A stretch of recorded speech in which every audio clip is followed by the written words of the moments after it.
Bonjour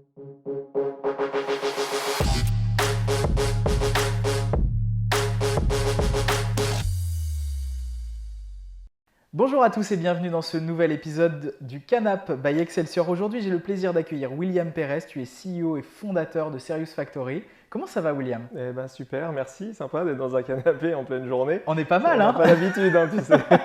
Oui, c'est vrai, Dans c'est nos vrai. métiers. C'est vrai que d'habitude, on est plutôt sur une chaise un peu classique ou C'est autre. ça, voire pas de canapé en tout cas. Voire pas de canapé, on est d'accord. On va parler formation aujourd'hui, Ouais. à travers justement le business que tu as de ta boîte. On va commencer avant tout par le CV de l'invité. C'est voilà, l'occasion pour toi de pitcher un petit peu ton profil. Donc c'est parti pour le CV de l'invité.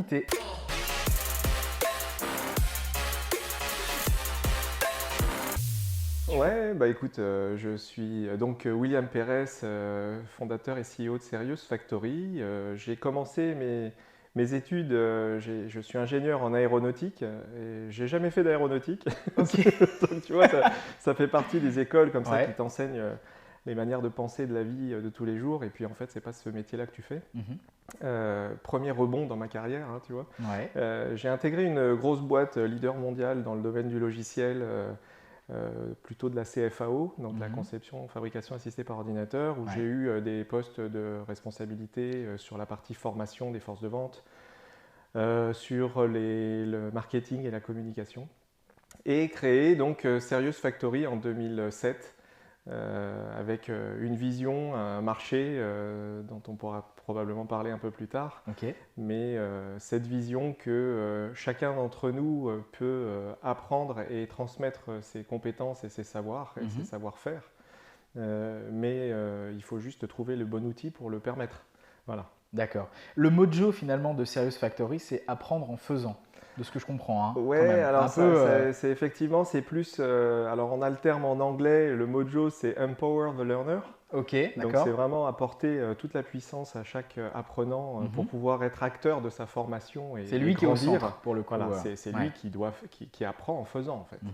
Et c'est vrai que le apprendre en faisant est la principale focalisation de nos développements. Très bien. Alors justement, avant de rentrer dans le cœur du sujet, effectivement, sur qu'est-ce que fait Serious Factory, que propose Serious Factory, j'aimerais bien qu'on fasse un petit topo sur le marché de la formation. Ouais. Surtout dans les temps qui courent avec le Covid. Voilà, quasiment plus de présentiel. J'imagine que la formation se faisait aussi en entreprise, en présentiel. Enfin, comment le Covid, clairement, a impacté déjà ce marché de la formation, qui est un marché enfin, de l'extérieur pas hyper... Enfin, je le vois pas ultra dynamique, Bougeant. ultra Ouais.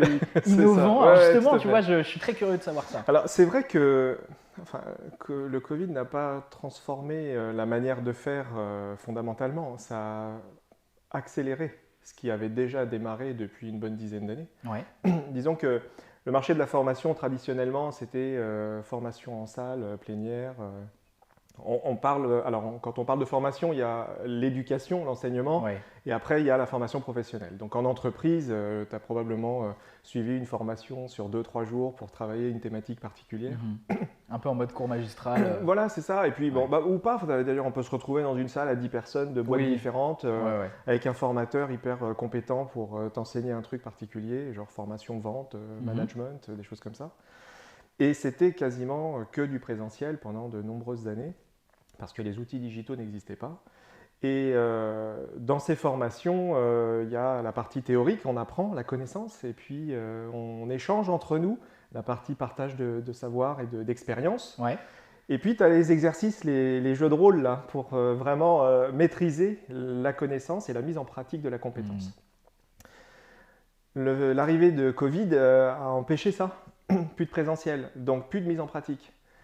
On a toujours eu, depuis plusieurs années maintenant, et décennies pour certains, des modules e-learning pour travailler la connaissance. Mais comment on fait la mise en pratique?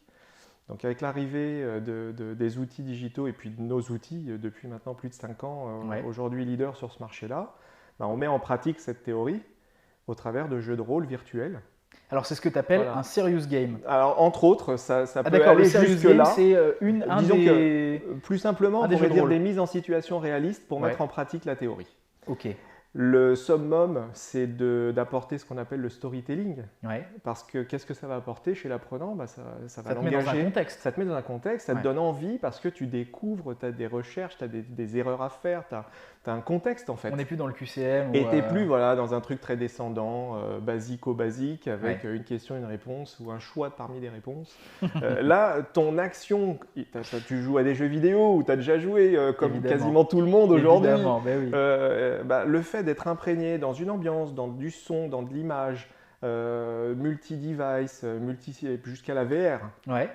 forcément, tu as un taux d'engagement de l'apprenant qui est bien plus fort et donc de rétention de l'information qui est bien plus intéressant. Voilà. Très bien. Donc justement, le parallèle avec les jeux vidéo me plaît bien. Et tu parlais d'AR, de VR. C'est quoi l'innovation dans la formation? Comment demain on va se former?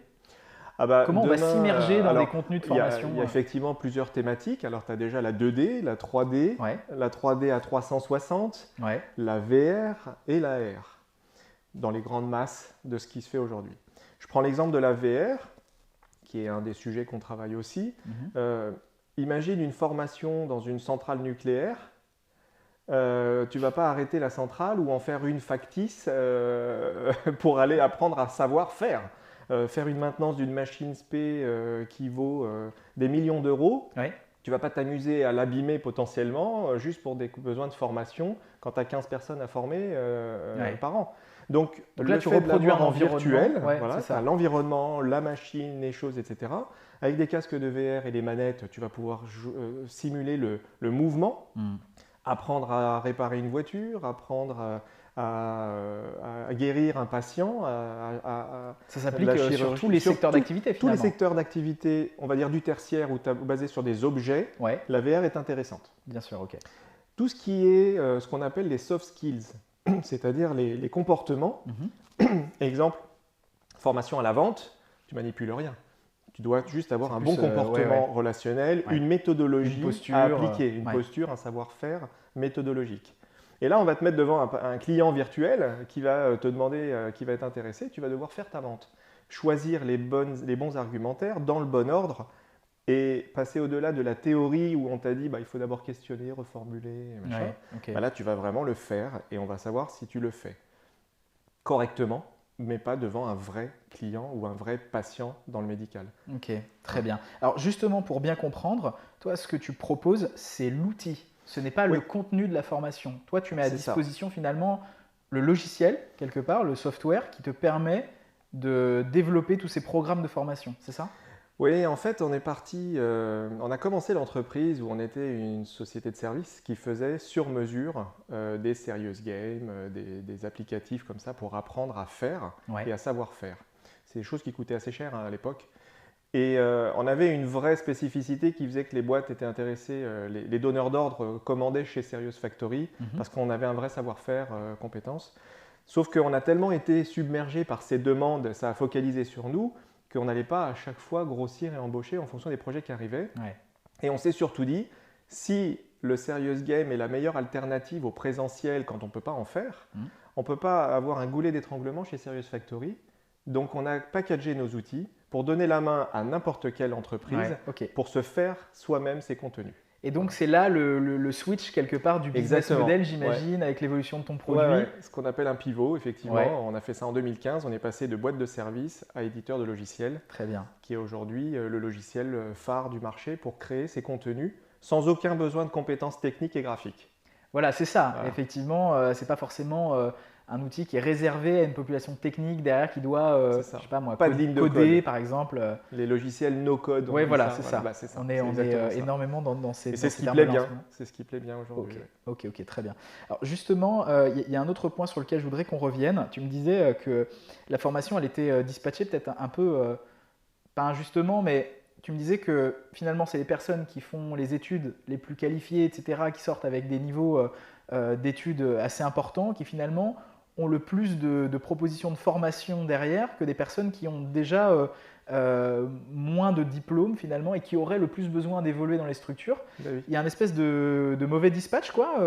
Comment ça se passe l'équilibre? Disons que ça s'est fait par la force des choses et puis par le mode de fonctionnement d'un pays comme la France où la formation est bien supportée financièrement avec le système des OPCO, qui rembourse 15% de ta masse salariale sur la formation.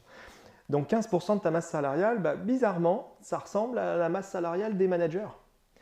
Et les managers sont plutôt ceux qui sont déjà bien qualifiés en fait en termes de compétences. D'accord. Donc comment on fait grandir une entreprise? C'est par l'innovation. L'innovation, c'est par les compétences. Donc comment tu fais grandir plus rapidement une entreprise? C'est en apportant de l'innovation et des nouvelles compétences à 85% de ta masse salariale.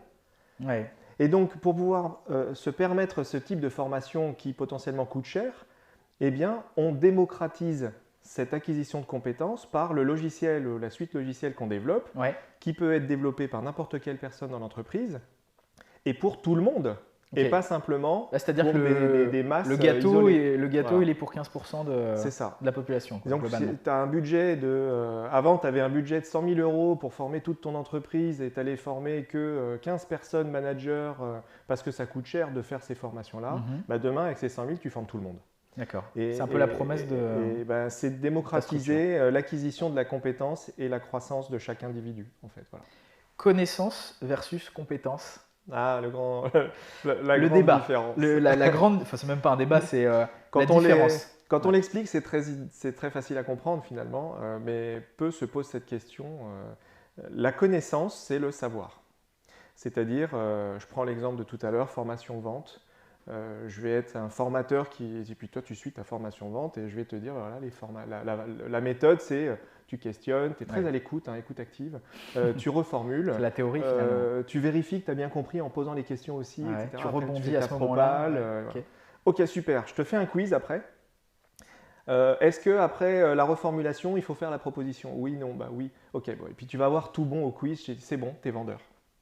Peut-être pas. Après, sur le terrain, c'est pas pareil. Peut-être pas. Voilà. Donc ça, c'est la connaissance. Je sais faire. Enfin, je sais je connais la méthode. Maintenant, la mise en pratique de ta méthode, c'est la compétence. Et on apprend en faisant. Aujourd'hui, pour toi, dans la formation, c'est quoi? C'est 95% théorie, finalement, connaissance et 5% compétence? Est-ce que c'est plus du 50-50? Il y a des études depuis des années. Il y a ce qui s'appelle le modèle 70-20-10. En termes d'acquisition de compétences, il a été démontré que ça passe par 70% par la pratique, faire, 20% par le partage d'expériences entre pairs et 10% par la connaissance, la méthode. Okay, d'accord. En gros, si on s'arrête à simplement valider le fait que tu as compris l'information, tu as traité au mieux 10%. Si en plus tu partages des expériences avec des pairs, des gens qui sont dans les mêmes postes dans d'autres boîtes, tu en es à 30% de l'acquisition de la compétence. Et c'est que quand tu vas le faire toi-même que tu apprendras. Donc c'est vraiment apprendre en faisant. On apprend ses erreurs, on apprend, etc. Voilà. Ok. Justement, alors on avance un peu sur les sujets. Le business model d'une boîte comme la tienne, aujourd'hui, donc on a dit éditeur de logiciel, c'est-à-dire que ça fonctionne avec des… j'ai pas le terme qui me vient, des accès, des licences, pardon. Oui, tout à fait. C'est un logiciel. Alors, on a une suite logicielle, mais il y a un logiciel phare qui est le logiciel auteur, comme pour créer des présentations, comme pour créer des vidéos, sans citer de nom. Mais c'est bizarre, quand je vous parle de créer une présentation, vous pensez tout de suite à la bonne boîte. C'est pareil. Quand on veut créer un Serious Game, on pense VTS, Virtual Training Suite, on pense Serious Factory, et c'est ça qu'on cherche, évidemment. Donc, c'est une licence d'un logiciel qui est spécialisé pour concevoir ce type de contenu riche. Très bien, ok. Après, en plus de ça, tu as la plateforme de déploiement, tu as tout un tas de choses, tu as un store pour acheter des personnages en plus, des décors. Ok, ah oui, donc c'est vraiment immersif pour le coup. Il y a un gros business model sur 4 grosses briques qui viennent se compléter et qui répondent aux besoins du marché, quoi.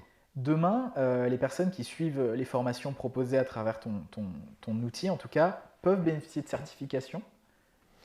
Alors, est-ce que c'est tes clients qui disent, par exemple, moi je vais faire une formation avec ton outil et je vais permettre à mes collaborateurs d'être certifiés ou pas? En fait, c'est ta compétence qui va faire que tu vas être certifié et le contenu que tu vas créer. Oui, d'accord. Je reprends l'exemple de la présentation. C'est un outil qui te permet de créer des présentations. Est-ce que l'outil est certifiant? Non.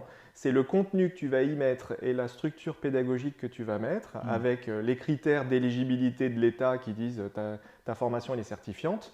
Tant que tu as checké tous les critères, ta formation est certifiante. D'accord. C'est-à-dire mesurer l'impact, coacher, enfin tout un tas de choses aujourd'hui pour valider le fait que ce soit certifiant. Très bien. On passe aux questions.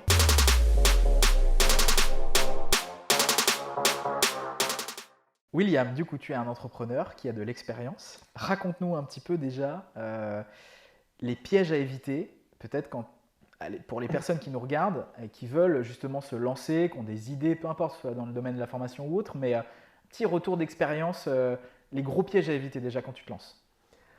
Oh, il y en a plein. Ouais, c'est vrai. Les plus gros, on va dire. On va dire, alors, on va plutôt le faire dans l'autre sens si tu veux bien. On va rester positif. Ouais, C'est les bonnes choses les à bonnes faire. pratiques, vas-y. Plutôt Ouais, que les ouais. pièges. T'as raison, t'as On raison. va dire les bonnes pratiques. Bon, déjà, c'est clair, il faut être bosseur. Ça, Ok. si tu n'as pas en toi la capacité de bosser 17 heures par jour, oublie de monter une boîte. Oui, ok, d'accord. Ok. Allez, Non, déjà, faut pas croire les patrons ils se la coulent douce et puis c'est les gars qui bossent. Non, non, non. Il y a Faut vraiment mouiller le maillot. beaucoup de boulot. Ok. Évidemment, être très dynamique, savoir rebondir. Ouais, on parlait de changement de Partez du business principe, model pour ouais, toi c'est que clair. tu as vécu. Partez du principe tu pars du principe quand tu montes une boîte que ce que tu fais au début est probablement pas ce que tu feras à l'arrivée. Ouais, ok. Premier étage de la fusée, et ça après, bouge trop vite. En fait, D'accord, ça ok. bouge trop vite. Et puis, dès que tu fais un truc intéressant, tu vas avoir 50 acteurs qui vont vouloir faire pareil parce qu'ils ont vu que c'est intéressant. Et du coup, il va falloir sans cesse innover, Ouais. rebondir, créer de l'innovation tout le temps.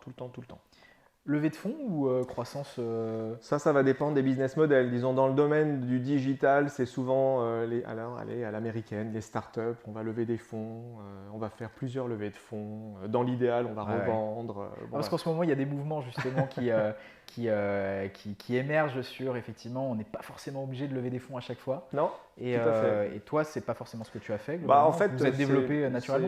Si tu veux, si, on a Croissance fait deux organique. levées de fonds. On a fait deux levées de fonds. Ouais. Mais dans un monde aujourd'hui très compétitif, tu as plusieurs approches. Tu as une première approche à l'américaine, tu lèves des fonds et tu construis ta boîte. Tu as une approche à la française, tu fais des projets, tu dépersonnalises, tu en fais un outil récurrent et tu lèves des fonds et après tu crois. Ouais. Et puis, tu as un mix des deux parce que c'est intéressant de faire du service aussi pour rester proche du terrain. Très bien. Est-ce que tu as des rituels quand tu démarres ta journée, par exemple? Oui, je regarde mes mails. Ouais. Je sais pas, est-ce que je sais pas, tu fais de la méditation, du Non. yoga, des trucs comme ça Non, j'aimerais bien, mais j'ai pas le temps. Ok, t'arrives, tu te lèves, check les mails. Moi, c'est tout de suite dans l'opérationnel, dans le pilotage opérationnel. Ouais. Tu reçois combien de mails par jour? Entre 6 et 700 000 non. Entre 6 et 700. C'est énorme. Ouais. Comment tu t'organises pour... Tu peux pas toutes les traiter. Si, j'ai développé un outil qui me permet de traiter mes mails. Non. Il faudra que tu nous donnes la après, recette. bon, alors déjà, c'est pas forcément 600-700 mails à traiter. Tu vires déjà tes spams, tu vires les choses qui sont pas faites pour toi, pour d'autres personnes. Ouais. Donc tu tries déjà, tu fais un premier tri. Et puis tu dispatches tout de suite. Et puis moi, si tu parlais de rituel, moi j'ai un truc que je fais régulièrement, enfin tout le temps, c'est ma façon de travailler, c'est que je vais d'abord traiter les actions qui débloquent mes collègues. Ouais, d'accord, ok. Et après, Tu fais gagner du temps au plus vite en ouais. fait. Sinon, tu as 40 personnes, on est 45 chez nous. Si je devais d'abord faire mes actions, et puis, Ouais. Quand je serais dispo, Ouais. je répondrais jamais en fait. D'accord, ok. Le truc le plus con que tu as entendu dans ton domaine, dans la tech ou dans ton produit? Alors, Un truc où tu t'es dit, putain, c'est pas possible. je ne sais pas répondre à cette question. Il y en a tellement. Joker. Non, il faudrait que je cherche vraiment, ou me donner plus un contexte peut-être, mais comme ça, de manière générique, j'ai du mal. Est-ce que tu as des regrets? Oui, j'en ai, mais je m'en préoccupe pas parce que l'avenir est devant et pas derrière. Très bien, très bien. Est-ce que la tech te fait peur? Non, au contraire, ça me passionne. Ça me passionne et puis moi, je suis quelqu'un qui gamberge en permanence. Ouais, ça se voit. Et j'adore prendre des bouts de tech de partout et d'en faire une idée. Et après, je suis plutôt à redonner l'idée à l'équipe et puis après, carte blanche. Faites-moi grandir l'idée. Okay. Moi, je suis là. T'apportes des insights et après. Je suis pilote du bateau, là. Ouais. J'ai l'idée, l'innovation, la vision. Et puis après, c'est allez-y. L'exécution, c'est l'équipe. Confiance. Je sais que j'ai une bonne équipe. Allez-y. D'accord, très bien. Super approche en tout cas. Ton plat préféré? C'est pas une question piège. J'ai pas de plat préféré. Plat Non, préféré? j'aime Si bien demain on plein, t'invite j'aime au bien tout. resto, Ah bah je prendrais un truc à base de riz déjà, j'adore le riz. ah bah voilà, voilà une piste. Donc après, si ça sera Petit peut-être risotto. plutôt côté. Alors risotto, génial. Ok. Après, ça peut être des trucs un peu basés coréens à base de Ok, riz. c'est marrant, c'est pas commun ouais. un truc à base de riz pour le coup. Ouais. Très bien, ok. Le mot de la fin pour conclure cette interview. Formez-vous. Merci, tu vois, j'avais même pas pensé. C'est bien, je vais t'appeler plus souvent. Si tu Formez-vous veux une, et puis surtout, soyez toujours à l'affût des changements de direction du monde pour s'adapter rapidement en fait. Ok, Voilà. très bien. Restez flexible quoi, globalement, et regardez ouais, un petit agile. peu agile et Être agile. très bien, super. William, c'était un plaisir en tout cas d'échanger avec Bah, toi. pareil, Merci Clément, d'être merci. prêté à l'exercice. Ouais. N'hésitez pas à nous suivre en tout cas sur tous nos réseaux. Voilà, on met beaucoup d'efforts en tout cas dans l'équipe pour développer ce format. Si ça vous plaît, n'hésitez pas à commenter, liker, partager. On vous dit à très bientôt avec un nouvel invité. Salut les amis, ciao.